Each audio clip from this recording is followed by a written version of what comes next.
नमस्कार, अभिवादन स्वीकार करें। मैं रेशमा शेट्टी स्वागत करती हूँ आप सभी का हमारे चैनल पारिक प्रेजेंटेशंस के दांडेली दैनिक समाचार पर। आज तारीख है 23 दिसंबर, वार मंगलवार।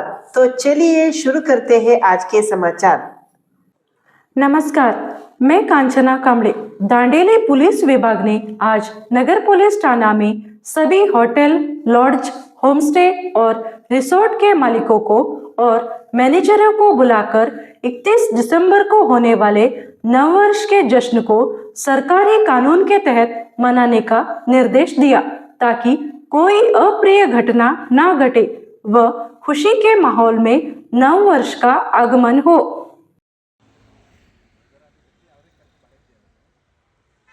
ನಾನು ಅಬ್ಸರ್ವ್ ಮಾಡಿದಂಗೆ ಎರಡು ಕಡೆ ಟಸ್ಕರ್ ಟ್ರಯಲ್ಸ್ ಅಲ್ಲೂ ಕೂಡ ಸಣ್ಣ ಗಲಾಟೆ ಆಯಿತು. ಅಲ್ಲಿ ನಾವು ಕೇಸ್ ರಿಜಿಸ್ಟರ್ ಮಾಡಿದ್ವಿ. ಮನೋಮಯದು ಸಾಲ್ವ್ ಆಗಿ ಹೋಯಿತು, ಬಿಟ್ಟೋಗಿದ್ವಿ. ನಿಮಗೆಲ್ಲ ಏನು ಮನೋಭಾವ ಇದೆ, ಕೇಸ್ ರಿಜಿಸ್ಟರ್ ಆದರೆ ನಮ್ಮ ರೆಸಾರ್ಟ್ಸಿಗೆ, ನಮ್ಮ ಹೋಮ್ ಸ್ಟೇಗೆ ಕೆಟ್ಟ ಹೆಸರು ಬರುತ್ತೆ, ಬುಕಿಂಗ್ಸ್ ಆಗಲ್ಲ ಅಂತಿದೆ. ಬಟ್ ಏನು ಆಗದೆ ಇರುವಂಗೆ ನೋಡ್ಕೊಳ್ತಕ್ಕಂಥ ಜವಾಬ್ದಾರಿ ನಿಮ್ಗಳ ಮೇಲಿದೆ. ದಯವಿಟ್ಟು ಅದನ್ನು ಪ್ಲೀಸ್ ಅದನ್ನು ಫಾಲೋ ಮಾಡಿ. ನಾಮ್ಸ್ ಏನಿದೆ, ಏನ್ ಮಾಡಬೇಕು ಏನ್ ಮಾಡಬಾರ್ದು ಅಂತ ತಿಳ್ಕೊಡ್ರಿ. ಸುಮ್ಮನೆ ಬುಕಿಂಗ್ಸ್ ಅಂತ ಸಿಕ್ಕಾಪಟ್ಟೆ ಬುಕ್ ಮಾಡ್ಕೊಂಡ್ಬಿಟ್ಟು ಅವತ್ತು ರಾತ್ರಿ ದೊಂಬಿ ಆಗ್ಲಿಕ್ಕೆ ಅವಕಾಶ ಕೊಡಬಾರ್ದು. SP ಸ್ಪಷ್ಟವಾಗಿ ನಮ್ಮ ಮೀಟಿಂಗ್ ಅಲ್ಲಿ ಹೇಳಿದ್ದಾರೆ, ಯಾವುದೇ ಕಾರಣಕ್ಕೂ ಈ ಏನು ರೇವ್ ಪಾರ್ಟಿ ಅಂತ ಏನು ಹೇಳಿದ್ರಲ್ಲ, ಆ ತರದ್ದು ಯಾವುದು ಇಲ್ಲಿ ಆಗುವಂತಹ ಸಾಧ್ಯತೆ ಅದ್ರಲ್ಲಿ 1% ಆಗಬಾರ್ದು. ರೇವ್ ಪಾರ್ಟಿ ಅಂದ್ರೆ ದೊಡ್ಡ ಪ್ರಮಾಣದಾಗ ಎಲ್ಲೋ ಬೆಂಗಳೂರು ಅಲ್ಲೆಲ್ಲೋ ಆಗುತ್ತೆ, ನಾವೆಲ್ಲ ಪೇಪರ್ ಅಲ್ಲಿ ನೋಡಿರ್ತೀವಿ, ನ್ಯೂಸ್ ಚಾನಲ್ ನೋಡಿರ್ತೀವಿ, ಆ ಥರದ್ದು ಕೂಡ ಅದಕ್ಕೆ 1% ಕೂಡ ನಮ್ಮಲ್ಲಿ ಆಗ್ಬಾರ್ದು.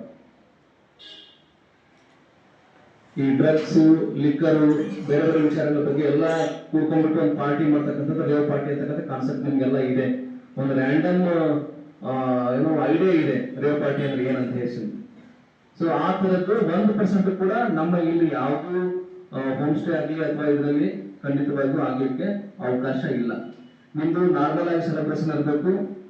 10 ಗಂಟೆಗೆ ಏನು ಮ್ಯೂಸಿಕ್ ಆಫ್ ಆಗ್ಬೇಕು ಅಂತಕ್ಕಂಥದ್ದು ಏನ್ ನೇಮ್ ಇದೆ ಅದನ್ನ ದಯವಿಟ್ಟು ಎಲ್ಲರೂ ಫಾಲೋ ಮಾಡ್ರಿ. ನಿಮ್ದು ಸೆಲೆಬ್ರೇಷನ್ ಕಂಟಿನ್ಯೂ ಆಗುತ್ತೆ. ಆ ಏನು ಸೆಲೆಬ್ರೇಷನ್ ಮಾಡ್ಕೊಳ್ಳಿಕ್ಕೆ ಅವಕಾಶ ಇರುತ್ತೆ. ಸೌಂಡ್ ಇರೋದಿಲ್ಲ ಅಷ್ಟೇ. ಮತ್ತೆ ಲಿಕ್ಕರ್ ವಿಚಾರವಾಗಿ ಯಾರ್ಯಾರ್ದು ನಿಮ್ದು ಲಿಕ್ಕರ್ಗೆ ಅವಕಾಶ ಪರ್ಮಿಷನ್ ಇದೆ ಅದನ್ನ ಬಿಟ್ಟು ಲಿಕ್ಕರ್ ಬಳಸಲಿಕ್ಕೆ ಅವಕಾಶ ಇರೋದಿಲ್ಲ. ಇದು ಕಾನೂನು ಪ್ರಕಾರ ನಾವು ನಿಮಗೆ ಇನ್ಸ್ಟ್ರಕ್ಷನ್ ಅನ್ನು ಕೊಡಲೇಬೇಕಾದಂತಹ ಅನಿವಾರ್ಯತೆ ಇದೆ. ನೆಕ್ಸ್ಟ್ ಬಂದ್ರೆ ಅವ್ರು ಹೇಳಿದಂಗೆ ಮೈನರ್ ಗರ್ಲ್ಸ್ಗೆ, ಮೈನರ್ ಇವ್ರಿಗೆ ರೂಮ್ ಅನ್ನ ಕೊಡಕ್ ಹೋಗ್ಬೇಡಿ. ನೀವು ಅವ್ರದ್ದು ಮಿನಿಮಮ್ ಆಧಾರ್ ಕಾರ್ಡ್ ಅಂತೂ ಈಗ ಎಲ್ಲರಿಗೂ ಮೊಬೈಲ್ ಅಲ್ಲಿ ಇದ್ದೇ ಇರುತ್ತೆ. ಆಧಾರ್ ಕಾರ್ಡ್ ನ ವೆರಿಫೈ ಮಾಡ್ರಿ. ಆಧಾರ್ ಕಾರ್ಡ್ ಪ್ರಕಾರ ಅವ್ರು ಮೇಜರ್ ಆಗಿದ್ರೆ ನೀವು ಕಾನೂನು ಪ್ರಕಾರ ಏನು ಅವಕಾಶ ಇದೆ ಅದನ್ನ ಮಾಡ್ಲಿಕ್ಕೆ ಬರುತ್ತೆ. ಮೈನರ್ ಇದೆ ದಯವಿಟ್ಟು ನೀವು ರಿಪೋರ್ಟ್ ಮಾಡಿ. ನಮ್ಗೆ ಲಾಸ್ಟ್ ಟೈಮ್ 2-3 ಇನ್ಸಿಡೆಂಟ್ ಆಗಿದೆ. ಮೈನರ್ ಗಾಡಿ ಬರೋದು, ಅಲ್ಲಿ ಮಿಸ್ಸಿಂಗ್ ಕೇಸ್ ರಿಜಿಸ್ಟರ್ ಆಗೋದು ಆ ಸ್ಟೇಷನ್ ಅಲ್ಲಿ. ಅವರಲ್ಲಿ ನಮಗೆ 112 ಕಾಲ್ ಮಾಡಿಬಿಟ್ಟು ಮೈನರ್ ಗರ್ಲ್ ಬಂದಿದ್ದಾರೆ ಅಂತ ಹೇಳೋದು. ಮೈನರ್ ಗರ್ಲ್ ಕರ್ಕೊಂಡ್ ಬಂದ ಮೇಲೆ ಪೋಕ್ಸೋ ಕೇಸ್ ಆಗುತ್ತೆ, ಇಟ್ಕೊಂಡ ಮೇಲೆ ಪೋಕ್ಸೋ ಕೇಸ್ ಆಗುತ್ತೆ. And POCSO all sections are non bailable. ಸೀದಾ ಜೈಲಿಗೆ ಹೋಗಿ ಬಿಡ್ತೀವಿ ಅಷ್ಟೇ, ಮಾಡಿ ನಾವೇನು ಮಾಡಕ್ಕಾಗಲ್ಲ. ಪೋಕ್ಸೋ ಆಗ್ಲಿಕ್ಕೆ ಅವಕಾಶ ಕೊಡ್ತಕ್ಕಂಥವ್ರು ಕೂಡ ಅಪರಾಧಿಗಳೇ. ನೇರವಾಗಿ ಪೋಕ್ಸೋ ಮಾಡ್ಬೇಕಂತಿಲ್ಲ. ಪೋಕ್ಸೋ ಆಗ್ಲಿಕ್ಕೆ ಶೆಲ್ಟರ್ ಕೊಡೋದು, ಅವ್ರನ್ನ ಕರೆದು ರೂಮಲ್ಲಿ ಇಟ್ಕೊಳ್ಳೋದು, ಅವ್ರಿಗೆ ಸಪೋರ್ಟ್ ಮಾಡೋದು, directly or indirectly. Supporting is also an offence. ತಿಳ್ಕೊಡ್ರಿ, ನೀವು ಚೆಕ್ ಮಾಡ್ರಿ Google. So it's a very important thing. Minor ಗರ್ಲ್ಸ್ಗೆ ದಯವಿಟ್ಟು ಕೊಡಬೇಡಿ ರೂಮ್ಸ್. ನೀವು ಬುಕಿಂಗ್ ಇಂಪಾರ್ಟೆಂಟ್ ಅಲ್ಲ, ಕಾನೂನು ಪರಿಪಾಲನೆ ಕೂಡ ಇಂಪಾರ್ಟೆಂಟ್. ಬುಕಿಂಗ್ಸ್ ಆಗುತ್ತೆ ನಿಮಗೆ ಸ್ವಲ್ಪ ಹೆಚ್ಚು ಕಡಿಮೆ, ಲಾಭ ಹೆಚ್ಚು ಕಡಿಮೆ ಆಗುತ್ತೆ. ಲಾಭ ಜಾಸ್ತಿನೇ ಆಗಲಿ ಬೇಡಂಗಿಲ್ಲ, ಆದ್ರೆ ಕಾನೂನು ಬಾಹಿರ ಆಗ್ಬಿಟ್ಟು ಲಾಭ ಆಗುತ್ತೆ ಮಾಡ್ಲಿಕ್ಕೆ ನೋಡ್ಬೇಡಿ. ಎಲ್ಲರೂ CCTV ಯಾಂಪಲ್ ಹಾಕೊಂಡ್ರಿ ಅಂತ ಅನ್ಕೊಂತೀನಿ. ನಾನು ಸಾಕಷ್ಟು CCTV ಹಾಕೊಂಡ್ರಿ ಅಂತ ಅನ್ಕೊಂತೀನಿ. ಸ್ವಲ್ಪ ಕವರೇಜ್ ಜಾಸ್ತಿ ಇರಲಿ, ನಿಮ್ದು ಎಂಟ್ರೆನ್ಸ್ ಎಕ್ಸಿಟ್ ಅದು ಕವರ್ ಇರಲಿ. ಇವಾಗ ನೋಡಿ, ಸ್ವಿಮ್ಮಿಂಗ್ ಪೂಲ್ಗೆ ಹಾಕ್ಲಿಕ್ಕೆ ಹೇಳಿದ್ರು, ಇಫ್ ಇಟ್ ಇಸ್ ಫೀಸಿಬಲ್ ಹಾಕ್ಬಿಡಿ. ಲೇಡೀಸ್ ಏನಾದ್ರು ಬಂದು ಸ್ವಿಮ್ ಮಾಡ್ತಿರ್ತಾರ, ಅವ್ರು ಅಬ್ಜೆಕ್ಷನ್ ಮಾಡ್ತಾರೆ. CCTV ಸ್ವಿಮ್ಮಿಂಗ್ ಪೂಲ್ ಹಾಕಿದ್ರೆ ದೇಪಲ್ ಅದು ಹಾಕ್ಲಿಕ್ಕಾಗುತ್ತೆ. ಸ್ವಿಮ್ಮಿಂಗ್ ಪೂಲ್ ಕವರ್ ಆಗುವಂಗೆ CCTV ಅದು ಇವ್ರು ಹೇಳ್ದಂಗೆ ಬೇರೆ ಅಲಿಗೇಷನ್ ಹಾಕ್ಬಾರ್ದು. ಕೊಲೆ ಮಾಡಿದ್ದಾರೆ ಅಂತ ಬಂದು ನಮ್ಗೆ ಮಾಡಿದ್ರೆ ನಮ್ಗೊಂದು CCTV ಇರ್ತಂದ್ರೆ ಕ್ಲಿಯರಿಟಿ ಆಗುತ್ತೆ. ಸೊ ಕವರ್ ಮಾಡಿ. ಒಳ್ಳೆ ಕ್ವಾಲಿಟಿ CCTV ಹಾಕ್ರಿ, ಅದೇನು ಮಹಾ ಖರ್ಚಾಗಲ್ಲ. ನಿಮ್ಗೆಲ್ಲ ಗೊತ್ತಿದೆ, ಒಂದು 25,000ದಲ್ಲಿ 4 CCTV ಚೆನ್ನಾಗಿರೋ ಒಳ್ಳೆ ಕ್ವಾಲಿಟಿ CCTV ಸಿಗ್ತವೆ. 25,000 ಖರ್ಚು ಮಾಡ್ಲಿಕ್ಕೆ, ಅದು ಒನ್ ಟೈಮ್ ಇನ್ಸ್ಟಾಲ್ಮೆಂಟ್, ನಾಟ್ ಏನು ವರ್ಷ ಮಾಡಬೇಕಾಗಿಲ್ಲ. ಒಂದ್ಸಲ CCTV ಹಾಕಿದ್ರೆ ಇಟ್ ಕಮ್ಸ್ ಅರೌಂಡ್ 10 ಇಯರ್ಸ್ಗೆ ಸಮಸ್ಯೆ ಇಲ್ಲ. ಎಲ್ಲ ಕವರ್ ಮಾಡಿ, ಎಲ್ಲ ಏರಿಯಾ, ಊಟದ ಹಾಲು, ನಿಮ್ದು ಏನಿದೆ, ಹೊರಗಡೆ ಎಂಟ್ರೆನ್ಸ್, ಪಾರ್ಕಿಂಗು, ಎಲ್ಲ ಕಡೆ ಕವರ್ ಹಾಕಿ ಒಂದು 8 CCTV ಹಾಕಿ ಕರೆಕ್ಟಾಗಿ. ಅದು ಕರೆಕ್ಟಾಗಿ ಕೆಲಸ ಮಾಡ್ತಿದ್ದಲ್ಲ ಅಂತ ಹೇಳ್ಬಿಟ್ಟು ಅವಾಗ ಚೆಕ್ ಮಾಡ್ತಾ ಇರಿ, ಸರ್ವಿಸ್ ಮಾಡಿಸ್ತಾ ಇರಿ, ನಿರ್ವಹಣೆ ಮ್ಯಾನೇಜ್ ಮಾಡಿ, ಅದನ್ನ ನಿರ್ವಹಣೆ ಮಾಡಿ, ಇಲ್ಲದವ್ರು ಬಂದಾಗಿರುತ್ತೆ ಅದು. That is very important CCTV. ಮತ್ತು ರಿಜಿಸ್ಟರ್ಸ್ ಅನ್ನ ಕರೆಕ್ಟಾಗಿ ಮೇಂಟೈನ್ ಮಾಡದೇ ಇರೋದನ್ನ ನಾನು ಅಬ್ಸರ್ವ್ ಮಾಡಿದ್ದೀನಿ. ರಿಜಿಸ್ಟರ್ಸ್ ಎಲ್ಲ ಎಂಟ್ರಿ ಇರೋದಿಲ್ಲ, 1+5 ಅಂತ ಬರೆದ್ಬಿಟ್ಟಿರ್ತೀವಿ. ಒಂದನೇದನ್ನ ಹೆಸರು, ಆಧಾರ್ ನಂಬರ್ ಅಷ್ಟೇ ಇರ್ತೈತಿ. ಉಳಿದ 5 ಮಂದಿ ಯಾರು ಬಂದ್ರು ಹೋದ್ರು ಯಾರು ದೇವರಿಗೆ ಗೊತ್ತು. ರಿಜಿಸ್ಟರ್ನ ಕರೆಕ್ಟ್, ಫಿಸಿಕಲ್ ರಿಜಿಸ್ಟರ್ನ ಕರೆಕ್ಟ್ ಆಗಿ ಎಂಟ್ರಿ ಮಾಡ್ರಿ. ಎಲ್ಲ 5 ಮಂದಿದು ಆಧಾರ್ ಕಾರ್ಡ್ ಅನ್ನ ತಗೊಳ್ರಿ ಬಂದಿರತಕ್ಕಂಥದ್ದು. ನಾವು ಒಬ್ಬ ಬರ್ತಾನೆ so and so XYZ plus 5 ಜನ ಹಾಕ್ಬಿಟ್ಟು ಕಳಿಸಿರ್ತೀವಿ. ಉಳಿದ 5 ಜನರ ಬಗ್ಗೆ ಮಾಹಿತಿನೇ ಇರೋದಿಲ್ಲ, ಅದು ಆಗ್ಬಾರ್ದು. ಮತ್ತೆ ನಮ್ಗೆ ಈ ಸಲ ಇನ್ನೊಂದು ಹೇಳಿದ್ದಾರೆ SP ಅವರು, ರ್ಯಾಂಡಮ್ ಆಗಿ ನೀವು ಹೋಮ್ ಸ್ಟೇ ಮತ್ತು ರೆಸಾರ್ಟ್ಗಳನ್ನ ಚೆಕ್ ಮಾಡ್ರಿ ಅಂತ ಹೇಳಿದ್ದಾರೆ. ರ್ಯಾಂಡಮ್ ಆಗಿ ನಮ್ಮ ಆಫೀಸರ್ಸ್ ಬರ್ತಾರೆ, ಅವರಿಗೆ ಏನು ಸಂಶಯ ಆಗಿರುತ್ತೆ ಚೆಕ್ ಮಾಡ್ತಾರೆ.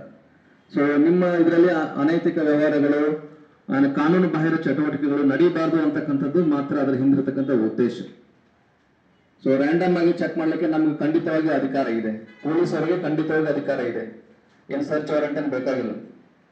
ನಾವು ಬರ್ತೀವಿ, ರ್ಯಾಂಡಮ್ ಆಗಿ ಚೆಕ್ ಮಾಡ್ತೀವಿ, ರಿಜಿಸ್ಟರ್ಸ್ ಮಾಡ್ತೀವಿ, ನಿಮ್ಮ ರೂಮ್ಗಳನ್ನು ಮಾಡ್ತೀವಿ, ನಿಮ್ಮ ಆಫೀಸ್ಗಳನ್ನು ಮಾಡ್ತೀವಿ. ನಮ್ಗೆಲ್ಲ ಸಂಶಯ ಬರುತ್ತೆ ಅಲ್ಲಿ ಚೆಕ್ ಮಾಡ್ಲಿಕ್ಕೆ ಖಂಡಿತವಾಗಿ ಅಧಿಕಾರ ಇರುತ್ತೆ, ಚೆಕ್ ಮಾಡ್ತೀವಿ. ಸೊ ನಾವು ಈ ಸಲ ಮತ್ತೆ ನಮ್ಮ ಹೊಸ ವರ್ಷಕ್ಕೆ ನಾವು ವಿಶೇಷ ಬಂದೋಬಸ್ತ್ ಮಾಡ್ತಾ ಇದ್ದೀವಿ. ಆಲ್ಮೋಸ್ಟ್ ಎಲ್ಲ ಒಂದು ರೆಸಾರ್ಟ್ಗಳಿಗೂ ಕೂಡ ನಾವು ಸಿಬ್ಬಂದಿ ಹಾಕ್ಲಿಕ್ಕೆ ಈ ವ್ಯವಸ್ಥೆಯನ್ನ ಮಾಡ್ತಾ ಇದ್ದೀವಿ. ನಮ್ಮ ಸಿಬ್ಬಂದಿ ಇರ್ತಾರೆ, ಬಟ್ ಬರೀ ಸಿಬ್ಬಂದಿ ಮೇಲೆ ನಾವು ಡಿಪೆಂಡ್ ಆಗಕ್ಕಾಗಲ್ಲ. ನಿಮ್ದು ಜವಾಬ್ದಾರಿ ದೊಡ್ಡದಿರುತ್ತೆ. ನೀವೇನು ಓನರ್ಸ್ ಇದ್ದೀರಿ, ನೀವೇನು ಮ್ಯಾನೇಜರ್ಸ್ ಇದ್ದೀರಿ, ಅದರದ್ದು ನಿಮ್ದು ಜವಾಬ್ದಾರಿ ತುಂಬಾ ದೊಡ್ಡದಿರುತ್ತೆ. ನೀವು ಸರಿಯಾಗಿ ನಿರ್ವಹಣೆ ಮಾಡಿದ್ರೆ ನಮ್ಮ ಸಿಬ್ಬಂದಿ ಅವಶ್ಯಕತೆನೇ ಅಲ್ಲಿ ಬರೋದಿಲ್ಲ. ಮತ್ತೆ ಒಬ್ಬ ಸಿಬ್ಬಂದಿ ಏನು ಎಷ್ಟು ಜನಕ್ಕೆ ಅವನು ಕಂಟ್ರೋಲ್ ಮಾಡ್ಲಿಕ್ಕೆ ಅಥವಾ ಏನು ಎಲ್ಲವನ್ನ ನಾನು ಮಾಡ್ಬಿಡ್ತೀನಿ ಅಂತಕ್ಕಂಥದ್ದು ಜಸ್ಟ್ ಇನ್ಫಾರ್ಮ್ ಮಾಡ್ಲಿಕ್ಕೆ ಮಾತ್ರ ಇರ್ತಾನೆ. ಪೊಲೀಸ್ ಇದ್ದಾರೆ ಅಂತಕ್ಕಂಥ ಮನೋಭಾವ ಬರಲಿ ಅಂತಕ್ಕಂಥದ್ದು, ಸುರಕ್ಷತೆ ಮನೋಭಾವ ಬರಲಿ ಅಂತಕ್ಕಂಥ ಉದ್ದೇಶದಿಂದ ಅಲ್ಲಿ ಹಾಕಿರ್ತಕ್ಕಂಥದ್ದು ಮಾಡಿರ್ತೀವಿ ನಾವು. ಕೊಡ್ಲಿಕ್ಕೆ ನೀವು ರೂಢಿ ಕೊಡ್ತಾ ಇದ್ದಾರೆ ಯಾರಾದ್ರು ಫಾರ್ಮರ್ಸ್ ಯಾರಾದ್ರು ಬಂದಿದ್ದು ಉದಾಹರಣೆ ಇದೆ ಇತ್ತೀಚೆಗೆ? ಸಿ ಫಾರ್ಮ್ ಶ್ರೀಯೋಗದಲ್ಲಿ ಬಂದಿದ್ರೆ ಕೊಟ್ಟಿದ್ದಾರೆ. ಶ್ರೀಯೋಗದಲ್ಲಿ ಯಾರಿದ್ರೆ ನೀವೆಲ್ಲ ಹೊಸದಾಗಿ ನೀವೇನೋ ಓನರ್ಶಿಪ್ ಚೇಂಜ್ ಆಗಿದೆ ಅನ್ಕೊಳ್ತೀನಿ ನಾನು. ನಿಮ್ಮಲ್ಲಿ ಬಂದಿದ್ರೆ ಫಾರ್ಮರ್ಸ್ ಸಿ ಫಾರ್ಮ್ ಕೊಟ್ಟಿದ್ದೀರಿ, ಗೊತ್ತಿದ್ದಲ್ಲ, ಐಡಿಯಾ ಇದೆಲ್ಲ? ಓಕೆ, ಇನ್ಫಾರ್ಮ್ ಮಾಡ್ಬೇಕು, ನೀವು ಫೋನ್ ಮಾಡಿ ಇನ್ಫಾರ್ಮ್ ಮಾಡಿ ಅದನ್ನ ಕಳಿಸ್ಕೊಡ್ತಕ್ಕಂಥದ್ದು ವ್ಯವಸ್ಥೆಯನ್ನ ಮಾಡಬೇಕು. So this is all the things what I need to convey. Software ಒಂದ್ಸಲ ಅಪ್ಡೇಷನ್ ಇದೆ, ಸ್ವಲ್ಪ ಪ್ರಾಬ್ಲಮ್. ಬಟ್ ಅಪ್ಡೇಷನ್ ಚೆನ್ನಾಗಿದೆ ಸರ್. ಆಧಾರ್ ಕಾರ್ಡ್ ಲಿಂಕ್ ಆಯ್ತು ಅಂತ ತಾನೇ ಹೇಳ್ತಾರೆ. ಯಾರಾದ್ರೂ ಐಡೆಂಟಿಫೈ ಆದ್ರೆ ಅದ್ರ ಶೋ ಆಗುತ್ತೆ ಸರ್, ಐಡೆಂಟಿಫೈ ಆದ್ರೆ ಶೋ ಹೌದು ಆಗಿಲ್ಲ ಅಂದ್ರೆ ಯಾರು ಕ್ರಿಮಿನಲ್ಸ್ ಬಂದಿಲ್ಲ. ಸದ್ಯ ಅದು ಅಟ್ ಲೀಸ್ಟ್ ಕ್ರಿಮಿನಲ್ಸ್ ಮೀನ್ಸ್ ಯಾವುದೋ ಒಂದು ಕೇಸ್ ಇರೋದು ನೋಟ್ ಇದೆ, ಅದ್ರ ಪ್ರಿಂಟ್ ಮಾರ್ಕ್ಸ್ ಶೋ ಆಗುತ್ತೆ ಬಂದಿಲ್ಲ. ನಮಗೆ ಭಾಳಷ್ಟು ಜನರಿಗೂ ಅವೇರ್ನೆಸ್ ಆಗಿದೆ ಸರ್. ಬಿಕಾಸ್ ಮೊದಲಿನ ಥರ ಈಗಿಲ್ಲ. ಎಲ್ಲರೂ ಕೂಡ ಮ್ಯೂಸಿಕ್ ಏನಿದೆ ಎಸ್ಪೆಷಲಿ ದೇ ಮೇಂಟೈನ್ ಇದೆ. ನಮ್ಮ ದಾಂಡೇಲಿ ಮತ್ತು ಇದೊಳ್ಳೆ ಹೋಮ್ ಸ್ಟೇ ರಿಸೋರ್ಟ್ ಸೆಕ್ರೆಟರಿ ಕೂಡ ನಾನು. ಸೊ ನಮ್ಮದು ಗ್ರೂಪಲ್ಲೆಲ್ಲ ರಿಜಿಸ್ಟ್ರೇಷನ್ ಆಗ್ತಾ ಇರುತ್ತೆ. ನಾನು ನಮ್ಮ ಎಲ್ಲ ಹೋಮ್ ಸ್ಟೇ ಮತ್ತು ರಿಸೋರ್ಟ್ ಓನರ್ಸ್ಗಳಿಗೆ ಇದೇ ರಿಕ್ವೆಸ್ಟ್ ಮಾಡ್ಕೊತೀನಿ, 31st ಫಸ್ಟು ಏನೋ ಒಂದು ಇಂಪಾರ್ಟೆಂಟ್ ಭಾಳಷ್ಟು ಗಳಿಸ್ಬೋದು ಅಂತ ಯೋಚನೆ ಮಾಡಕ್ಕೆ ಹೋಗ್ಬೇಡಿ. ಯಾಕಂದರೆ ಥ್ರೂಔಟ್ ಇಯರ್ ನಮಗೆ ಬೆಸ್ಟ್ ಬರ್ತಾ ಇರ್ತಾರೆ. ನಾವು ಯಾವಾಗ ಅದು ತಲೆಯಲ್ಲಿ ಇಟ್ಕೋತೀವಿ 31st ಫಸ್ಟಿಗೆ ನಾವು ಎಲ್ಲ ಥರದ್ದು ದುಡ್ಡು ಮಾಡ್ಕೋಬೋದು, ಇದರಲ್ಲಿ ಭಾಳಷ್ಟು ಜನರಾಗಿ ಹಾಕ್ಬೋದು ಅನ್ನೋದು ಅದು ಮಿಸ್ಕನ್ಸೆಪ್ಷನ್. ಬಿಕಾಸ್ ಒಂದೇನು ಎಲ್ಲ ಕಡೆ ಕಾಮನ್ ಪ್ರಾಬ್ಲಮ್ ಆಗ್ತಿದೆ ಅಂತೇಳಿ ಸರ್ ಹೇಳಿದಂಗೆ ಕೆಪಾಸಿಟಿ ಎಷ್ಟು ಇರುತ್ತೆ ಅದು ಡಬಲ್ ಹಾಕಿರ್ತೀವಿ ನಾವು. ಅದೊಂದು ಪೀಸ್ ಮಾಡಕ್ಕೆ ಹೋಗ್ಬೇಡಿ. ಯಾಕಂದರೆ ನಮ್ದು ಎಲ್ಲ ಇರೋದು ರೇಟಿಂಗ್ಸ್ ಮೇಲೆ ನಮ್ದು ಹೋಮ್ ಸ್ಟೇ. ಸೊ ನಾವು ಕ್ವಾಲಿಟಿ ಆಗಿ ಸರ್ವಿಸ್ ಕೊಡ್ತೀವಿ ಅಂದರೆ ಡೆಫಿನೆಟ್ಲಿ ಅದೇ ಗೆಸ್ಟ್ಗಳು ಮತ್ತು ನಮ್ಗೆ ಬರ್ತಾರೆ. ಸೊ ನಾವು ಕೂಡ with the help of police department ನಾವು ಕೂಡ ಒಂದು ನಮ್ಮ ಏನು ಒಂದು ಕರ್ತವ್ಯ ಇದೆ, ನಾವೆಲ್ಲ ಪರಿಪೂರ್ಣವಾಗಿ ಮಾಡಬೇಕು ಅಂತ ಹೇಳಲಿಕ್ಕೆ ಇಷ್ಟಪಡ್ತೀವಿ. ಸೊ ಮ್ಯೂಸಿಕ್ ಒಂದು ಸ್ವಲ್ಪ ಹುಷಾರಾಗಿ ಯೂಸ್ ಮಾಡಿ ಸರ್ ಹೇಳಿದ ಟೈಮ್ ಸ್ಪೆಸಿಫಿಕೇಶನ್ಸ್ ಇದು ಮಾಡೋಣ. ಮತ್ತು ಈಗೇನೋ ಅಬ್ಸರ್ವೇಷನ್ ಕೊಟ್ಟಿದ್ದಾರಲ್ಲ, ನನ್ನ ಪರ್ಸನಲಿ ಒಂದೇನು ರಿಕ್ವೆಸ್ಟ್ ನಿಮ್ಮೆಲ್ಲರಿಗೂ ಅಂದರೆ ಅದು ನಮ್ಮ ಹೋಮ್ ಸ್ಟೇದು ಎಂಟ್ರೆನ್ಸ್ಗೆಲ್ಲ ಒಂದು ಪೇಸ್ಟ್ ಮಾಡಬೇಕು. So that will be very easy. ಯಾರೋ ಏನೋ ಒಂದು ಪ್ರಾಬ್ಲಮ್ ಕೊಟ್ಟರೆ ಇಲ್ಲ ಈ ಥರ ನಮ್ಮ ಡಿಪಾರ್ಟ್ಮೆಂಟಿಂದ ಈ ಥರ ಸರ್ಕ್ಯುಲರ್ ಬಂದಿದೆ, ನಾವು ಇದು ಬಿಟ್ಟು ಮತ್ತೆ ಬೇರೆ ಮಾಡೋಕ್ಕಾಗಲ್ಲ ಅಂತೇಳಿ ನಮಗೊಂದು ಹೇಳೋಕ್ಕೆ ಒಂದು ಆಸ್ಪದ ಇರುತ್ತೆ. ಸೊ ಎಲ್ಲರೂ ಕೂಡ ಒಂದು ರೆಸ್ಪಾನ್ಸಿಬಲ್ ಆಗಿ ನ್ಯೂ ಇಯರ್ ಆಚರಣೆ ಮಾಡೋಣ, ಬಟ್ ಡಿಪಾರ್ಟ್ಮೆಂಟ್ ಅವ್ರಿಗೂ ಕೂಡ ನಾವು ಹೆಲ್ಪ್ ಮಾಡೋಣ, ಹಾಗೆ ಇನ್ಫಾರ್ಮೇಶನ್ ಕೂಡ ಕೊಡೋಣ ಅಂತ ಹೇಳ್ತಾ ನಾನು ಹೇಳಿ ಮಾತಾಡ್ತೀನಿ. ಏನ್ ಮಾಡಬೇಕು, ಕಡಿಮೆ ತಿನ್ನಬೇಕು, ಜಾಸ್ತಿ ಓಡಬೇಕು, ಅದೆಲ್ಲರೂ ಗೊತ್ತಿರೋ ವಿಷಯ. ಸೊ ಇದು ಕೊಟ್ಟರೆ ಇನ್ಸ್ಟ್ರಕ್ಷನ್ ಪ್ರತಿಯೊಂದು ಜನರಿಗೆ ಗೊತ್ತು. ಮೈನರ್ ಗರ್ಲ್ ಬರಬಾರ್ದು, CCTV ಕಂಪಲ್ಸರಿ ಇರಬೇಕು, ಪ್ರಿಕಾಷನ್ ತಗೋಬೇಕು, 100% ಪ್ರತಿಯೊಂದು ಇನ್ಸ್ಟ್ರಕ್ಷನ್ ಎಲ್ಲರೂ ಗೊತ್ತಿದ್ದೇ ಇದೆ. ಸೊ ಇದನ್ನ ಜಸ್ಟ್ ಒಂದು ಇನ್ನೊಂದು ರೀಕ್ಯಾಪ್ ಮಾಡಕ್ಕೆ ಅಂತ ಉದ್ದೇಶ ಅಷ್ಟೇ.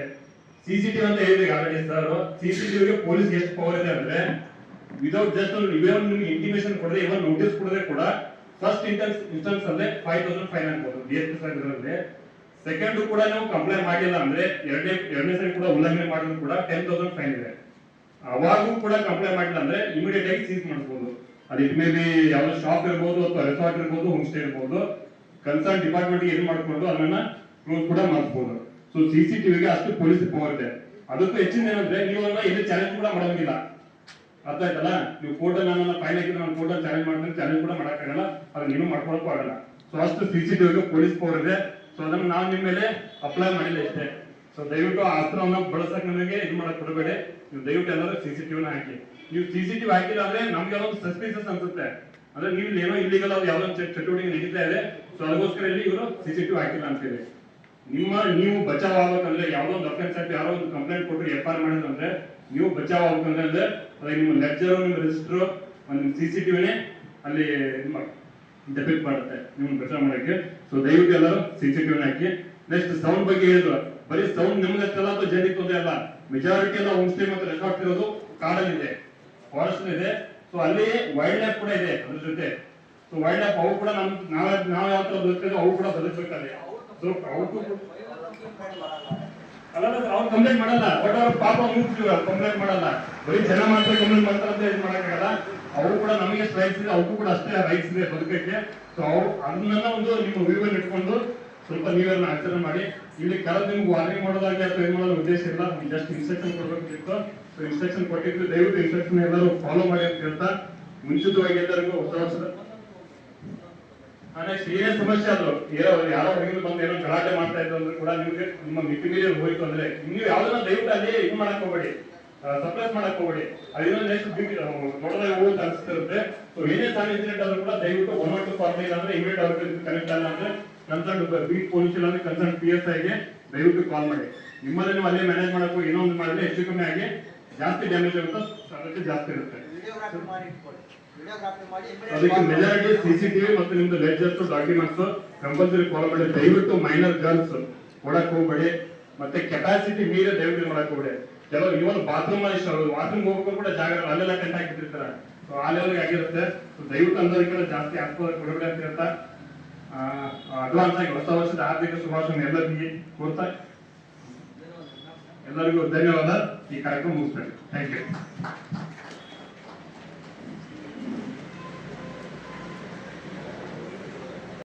दांडेली अभिवृद्धि होराट समिति ने फिर एक बार नगरसभा आयुक्त जी से मुलाकात कर G+2 के घरों को लाभार्थियों को सौंपने का आग्रह किया। ಈಗಾಗಲೇ ನಾವು ಈ G+2 ಮನೆಗಳ ಬಗ್ಗೆ ಮತ್ತು ನಿವೇಶನದ ಬಗ್ಗೆ ಬೆಳಗಾವಿಯಲ್ಲಿ ನಡೆದ ಅಧಿವೇಶನದಲ್ಲಿ ಮನವಿ ಸಲ್ಲಿಸಿದ್ವಿ. ಇಲ್ಲಿ ಈಗಾಗಲೇ 84 ಮನೆ ರೆಡಿಯಾಗಿ 6 ತಿಂಗಳಾಗಿದೆ. ಪ್ರತಿ ದಿವಸ ಒಂದೊಂದು ಮಾತು ಹೇಳಿ ಟೈಮ್ ಪಾಸ್ ಮಾಡ್ತಾ ಇದ್ದಾರೆ.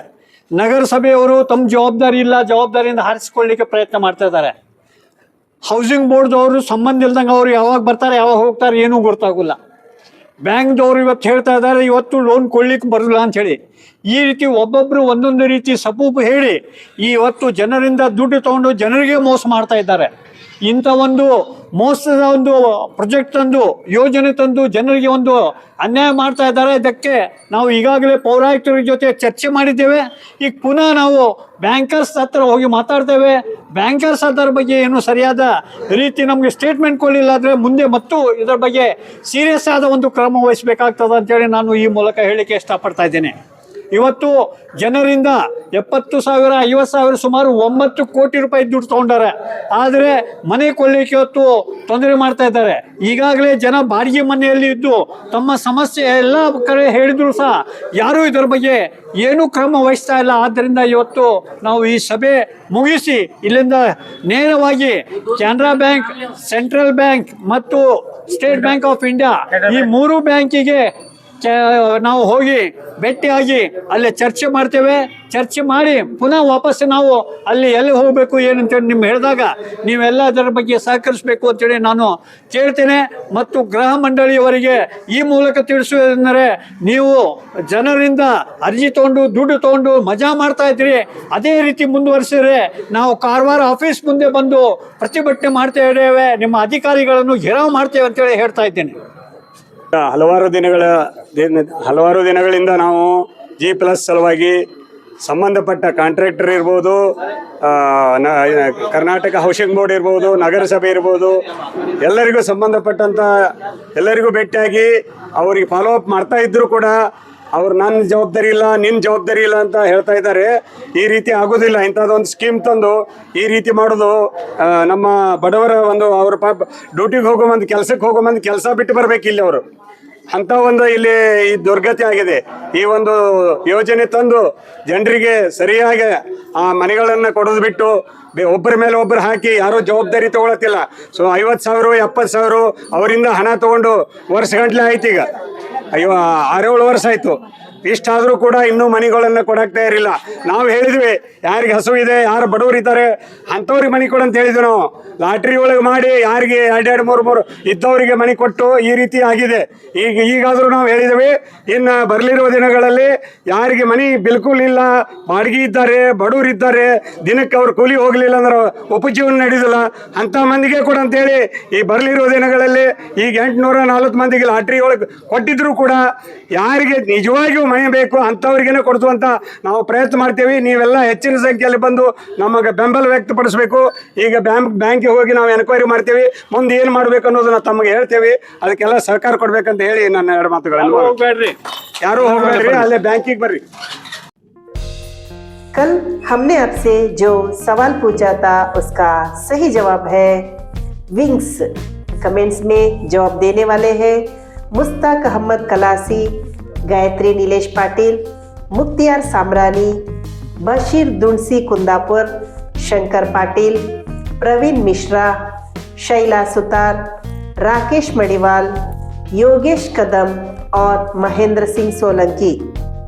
आज का सवाल, गिनीज वर्ल्ड रिकॉर्ड बुक की शुरुआत कब हुई थी? कमेंट्स में जरूर बताइए।